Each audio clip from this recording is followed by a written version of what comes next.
सध्या तू काहीच करत नाहीयेस ना? नाही. मग काय करायचं ठरवलंयस पुढे?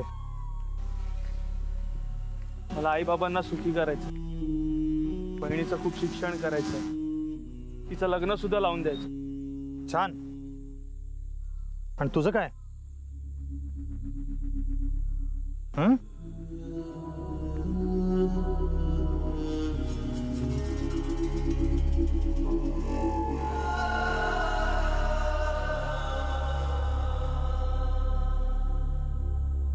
मला जायचंय. कुठे?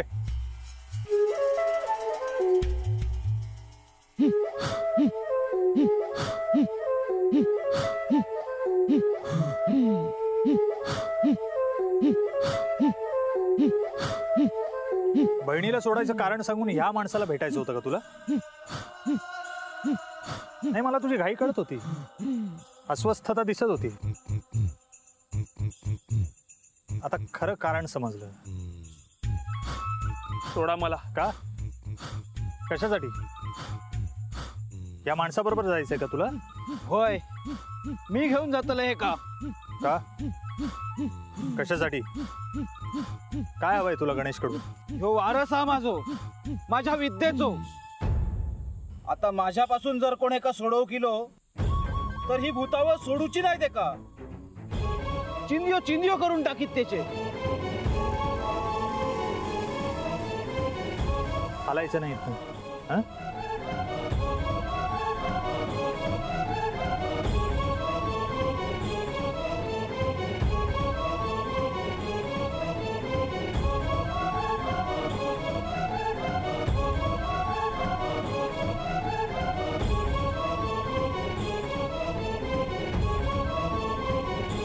मी सोडवतो याला तुझ्यापासून.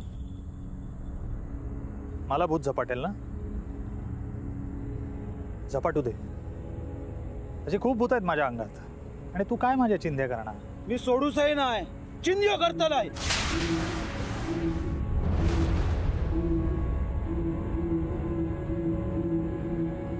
हात खाली काढ.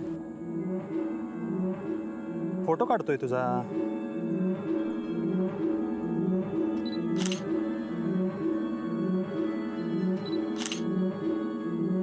इकडे बघ, बघ इकडं.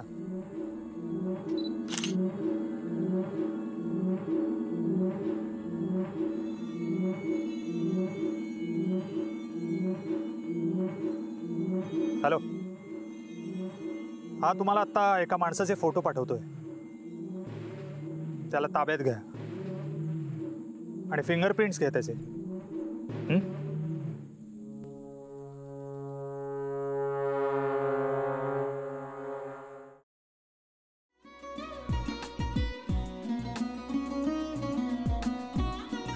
लावू का? असाच लावू ना.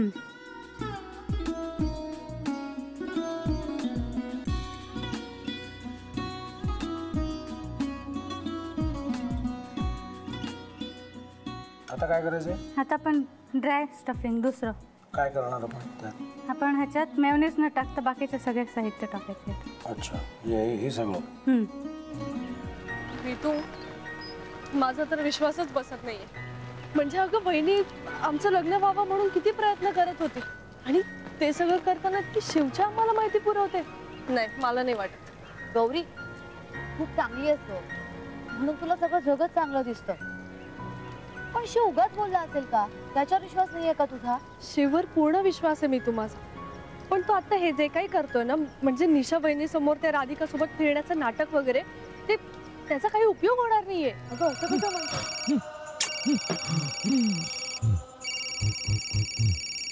अगं नीलिमा, जतीन भाईंचा कॉल आहे. हो माहितीये. रिसीव कर ना. अगं बघ, कट झाला. आता तू रिसीव केला नाहीस म्हणून ते मला करतील. अब पुन्हा आला बघ. घे बघू. पण हे एक ना एक दिवस घडणारच होतं. आता मला कळलं तुम्ही 2 दिवस झाले काय सांगत होता ते.